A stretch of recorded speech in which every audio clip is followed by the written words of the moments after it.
মানুষ হতে হবে,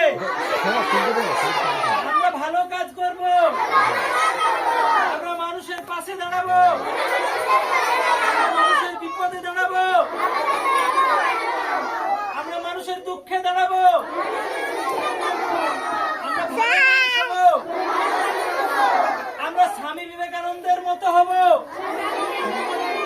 আমরা তার আদর্শে উদ্বুদ্ধ হব, আমরা ভালো মানুষ হব, আমরা মানুষের পাশে দাঁড়াবো, মানুষের দুঃখে দাঁড়াবো, মানুষের বিপদে দাঁড়াবো।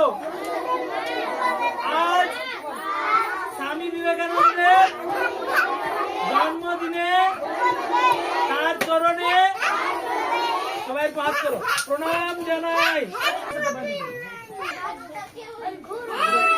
ছবি করছে।